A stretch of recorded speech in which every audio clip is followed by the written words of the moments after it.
Hi, I'm Sara Kladky, and I'm going to be talking to you today about living style guides and their implications when we're working with React. But before I get into what living style guides actually are, I want to talk about the problems that they're trying to solve. Problem one is that if you're working on a medium to a large application and you have designers and developers who are working on it and thinking about it, you probably need a central place and a strategy for those types of people to communicate. And living style guides aren't the first or maybe the most obvious answer to this question. One that's maybe more familiar is just a regular old style guides. A style guide is just any document that serves as a central point of reference and engagement with the design strategy. There are generally two types of these. One is static files, so like PDFs, images, and then one is example sites. So in an example site, you can actually see how the style is supposed to look and behave in a browser environment.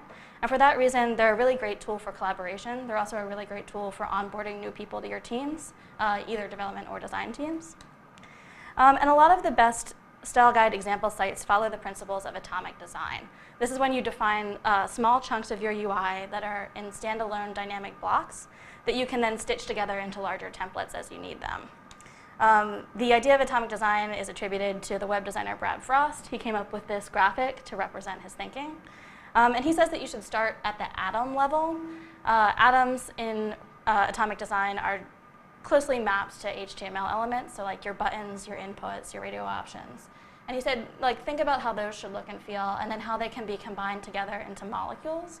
A molecule is maybe like a form or like an image with some text underneath it. And then those things in turn can be combined together into organisms. And at that level, you're talking about sidebars, blog posts, footers. And then at the end of it, you combine the organisms together to get templates. Can we see some examples of style guides? You sure can. There are a lot of style guides that are publicly available on the web for you to look at, either to use or to emulate. Here is an example from Code for America's style guide. You can see that they are starting at that sort of atomic level. This is an example of how they want their buttons to look. So they show us the buttons. You can see their hover states and everything, how they should actually look and feel in the browser. And then for their developers, they have a little code sample so they can copy and paste out what they need to implement this. This is an example from IBM's Carbon Design System. This is sort of one step higher at the molecular level, if you want to use that jargon. This is combining an input with a couple of buttons to make a search form. And then in this example from MailChimp, you can see that not only are they showing their sort of internal page navigation and a code snippet, but they're also giving some notes for the people using this on the what and why of what's going on here. So that's pretty cool to see. And the way that these example sites usually work is you have a master code base, and the master code base is responsible for your production app. And then you have a style guide code base, which is responsible for your style guide. And there's a flow of data back and forth between these code bases. If you implement a style change in master, you obviously need to reflect that change in the style guide so that other people can access it. And then if you see something in the style guide you want to use, obviously you copy it back over into master. And this introduces the second and really the main problem that living style guides are trying to solve, which is that's not very dry. There's a lot of duplicate work that happens, and it introduces another problem, which is that if your team should ever happen to have a deadline, the style guide is going to be the first thing to be deprioritized. If you're choosing between delivering the feature on time and keeping the style guide up to date, it's not a hard choice, and people are going to choose meeting their deadlines. And so once your style guide is out of date, it's actually worse than useless because it's actively confusing for the people that are trying to work on things. So if this happens to your style guide, no one is ever going to use it, and it's going to be a waste of effort. So what is a living style guide? As you can imagine, looking at that last diagram, I'm sure, a living style guide is a style guide that's rendered using the exact same code base as your production site. So the master code base is the single source of truth for any design implementations, and in theory, your style guide should not be able to fall behind. So what does this mean for us if we use React? And as you can imagine, when I'm talking about a master code base, I'm talking about React components. Your production site is going to render those components contextually given whatever the user is asking for, and the style guide is going to render them all, or at least the ones at the atomic level. So with that in mind, this is sort of a long example of a return statement from a React component, and you don't have to read it really closely. It's rendering a style bar or a sidebar that has a form inside of it. It has a lot of sort of hard-coded values, and you can imagine that if you wanted to reuse this, you're going to not have a great time because you're going to need to update it based on the context, and if you're going to put it in your style guide, it's really just not going to be useful except for the person who's working on this one page. So bringing it back to the atomic design principles, this idea of starting at the most basic level and building up from there can be applied not just to design thinking, but also to how we build React components. So you want to start with the basic building blocks of your application, your buttons, your fields, whatever, and then use those components inside of others to compose increasingly complex systems. So here's an example. This is a React component. It has one responsibility. It's very simple. It makes a button.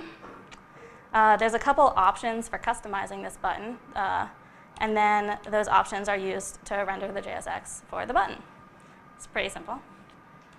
And then if we want to use a button at some point down the line in a different component, we can just say, here's a button. It has a style type of large, and it has an inner HTML of save. And that'll give us the HTML that we want in whatever context we're looking for it.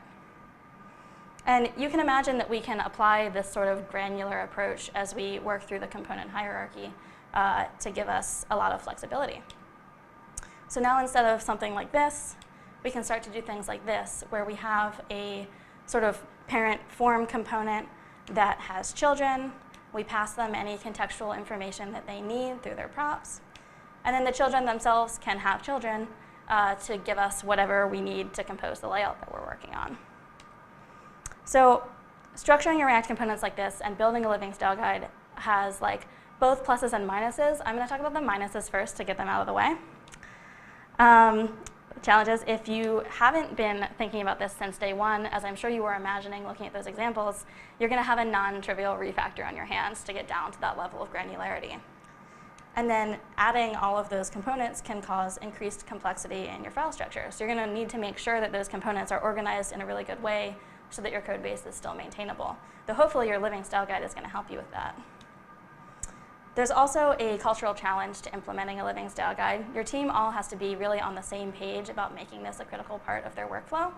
And if they don't, you get the fourth challenge I'm going to talk about, which is mutations.